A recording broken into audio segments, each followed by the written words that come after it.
love ENFLUX. It's comfortable. In the squat, I can see where my form breaks down, so I know what to improve.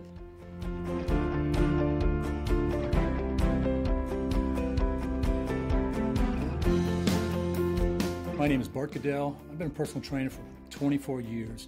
I was a coach before that, and I've trained hundreds, even into the thousands. My clients come in highly motivated. My job is to keep them safe and healthy. The most important thing is to keep them from getting injured. With ENFLUX, they're going to get stronger, getting over that hump of injuries and overtraining, which most people do. In the past, I've used video, especially with my athletes and with clients, but it's only one perspective. Whereas with ENFLUX, the sensors, you just put on a shirt and you can start working out. And with it, I can show them right there what they're doing. Whether it's tighten their abs, keep their knees over their feet, anything like that's going to help. And as a trainer, I know what my clients are doing when they're not working with me. And that gives me feedback from the sensors, how well they're moving, what part of the body is not working. That's just invaluable. I love ENFLUX. I can just go on with my workout as normal, and I can map out where my weaknesses are and target them. It's just like having a trainer with you anytime you slip on your outfit. Hi everyone from San Francisco. I'm here with my friend Douglas. Hi Douglas, thanks for taking the time to have this interview with me. I met Douglas last night at a pitch event, Asian Night it was called, super interesting. And as I said, thanks again for taking the time. Would you please introduce yourself? Sure, my name's Doug. I'm the founder and CEO of ENFLUX, and we make motion capture clothing for injury prevention. Nice, thank you so much. What have you been doing after graduation? We've been building a great team, building a great product, releasing the product, and talking to users and making users happy. Nice. About ENFLUX, what problem are you solving? So businesses in terms of workplace, such as manufacturing or construction or even pro athletes, they're in a business as well. They face injuries that cost businesses billions of dollars annually. And so we're providing this technology that helps them provide an insight into their employees to prevent these injuries, to save them money. So you've worked in that industry before, or how did you even get the idea to start this company? Yeah, I worked as a mechanical and a safety engineer for Harley Davidson. And there I saw injuries firsthand, and that was one of my jobs, to reduce injuries, actually. And so it was a problem that I had, it's a problem that my coworkers that I really cared about had, and it just really hurt me to see them being hurt and suffer from that. So the main cause for these injuries were wrong execution of workflows, or how exactly can you solve injuries with your product? Yeah, so a lot of it is in terms of acute and chronic injuries.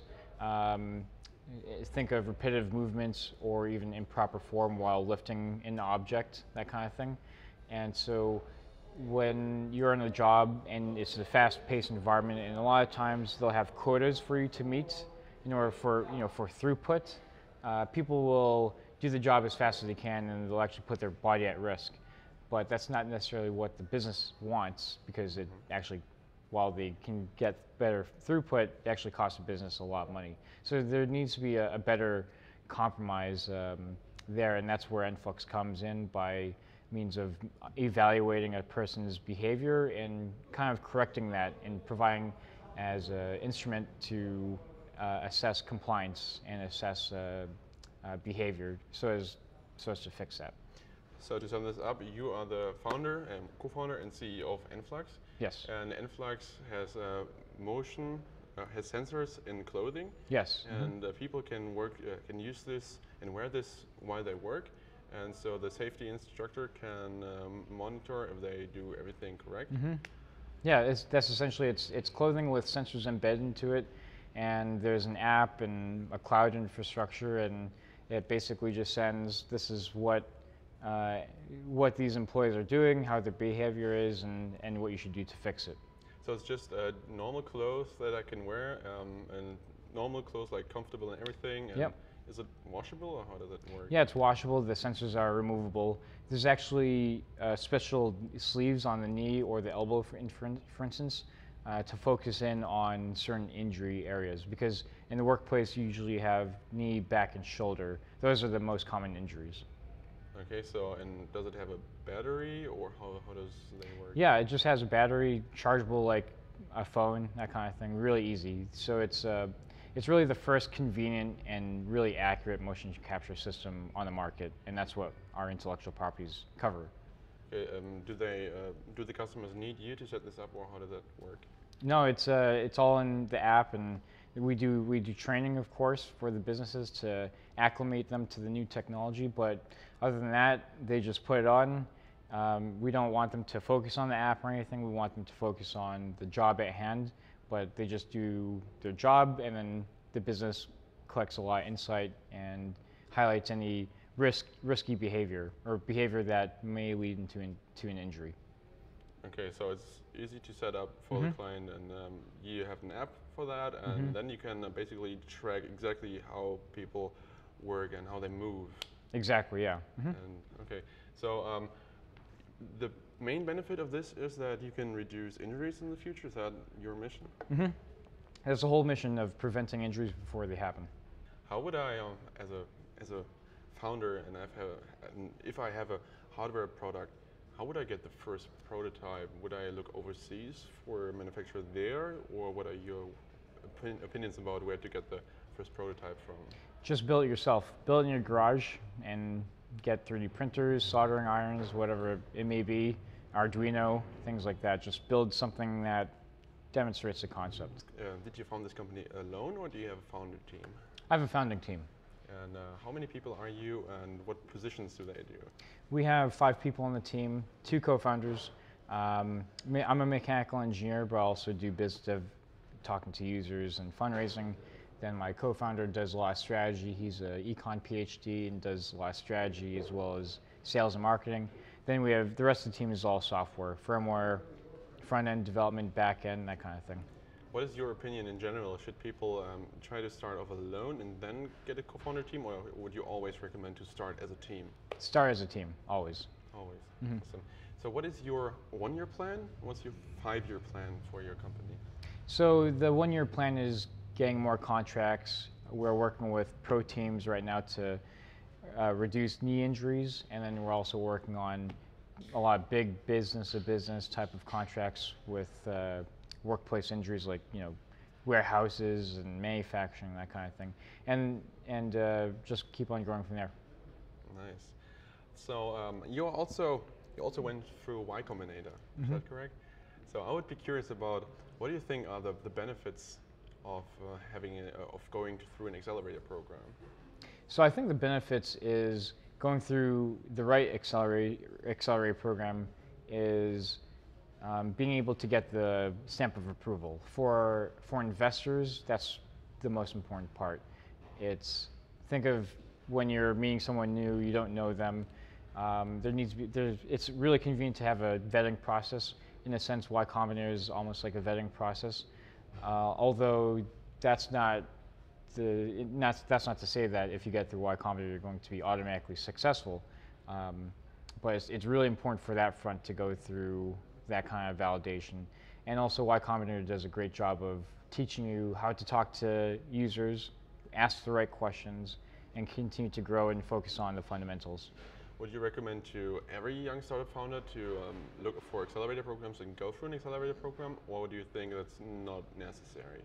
It depends on what you're trying to do. For us, it's really awesome, and I think for most of the founders, if not all of the founders that go through Y-Combinator, they say it's a game changer for them. So in yesterday's pitch, you said that you bootstrapped for the first couple of years, but when was the time where you realized we need an accelerator program to take off? And what made you see the necessity to take an accelerator program class? Right. I think for us, it's multifactorial. I had a distributed team. None of them were working on it full time. I was working on it full time, and I couldn't raise money without getting them full time. So getting the stamp of approval and the investment from Y-Combinator enabled my partners to quit their jobs, that kind of thing. So, do you think there's a right timing for getting the first fundraising? Oh, and if so, what would be the best phase to get fundraising? I think as long as you can demonstrate traction or demonstrate that you're the right team for this, and you demonstrate that you've learned a lot about your market and that you've talked to the users and you can deliver what they need, that's the very first time to raise money, when you have the MVP essentially. Okay, so to sum this up, of course having the idea and having validated the idea, Yep. having built an MVP, Yep. and maybe also got some first feedback, and then would be a good time to get the first fundraising. Yeah, it's fundraising is an art. There's no guarantees, and I think that's the first time when you can demonstrate you've established some milestones you can execute as a team, and at least get feedback from investors. Do you think, or what do you think is the best way to get the first money as a startup? I mean, there's several ways. You could either borrow money from friends and family, or get a loan, or VCs, accelerator programs, business angels. What do you think would be the best way to get the first money? Friends and family is always the easiest, and whenever you're fundraising, you should spend as little time on fundraising as possible. So that's usually the fastest and easiest way. And if you have money of yourself, you should invest it yourself too, if you really believe in it.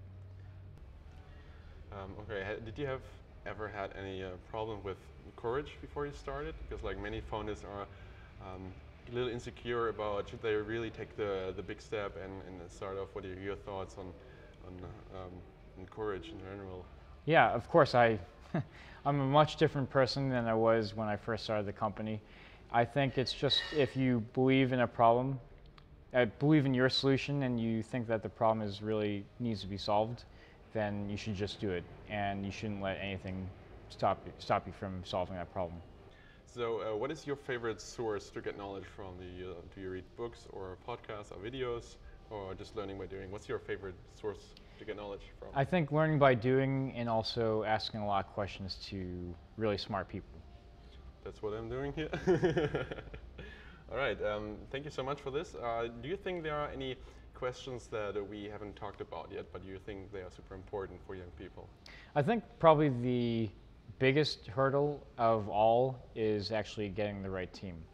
And I don't think that people talk about that enough.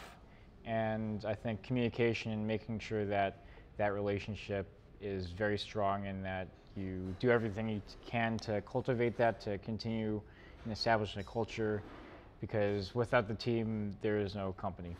Where would you where would you look for co-founders if you're not in college anymore?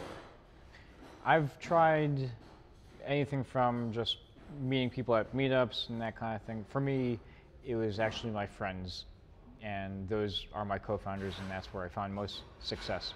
Do you think it can be sometimes dangerous to start with friends? Because like you never know if the friendship is going to go down because of that? Or do you think it's always better to start with friends? I've definitely lost a lot of friends out of Really? this. Yeah. But I really believe in the mission. I think that's really important.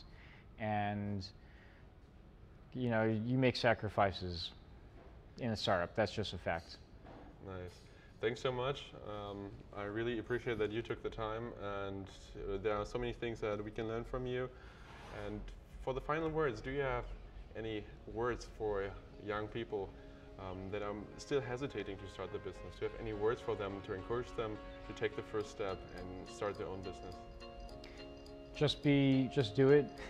Not to steal Nike's praise or anything, but if you really believe in a problem and you want to solve it, then just go do it, and don't let anything stop you. Don't let people not funding you stop you. Just find a way, and you'll learn a lot. Thanks so much for taking the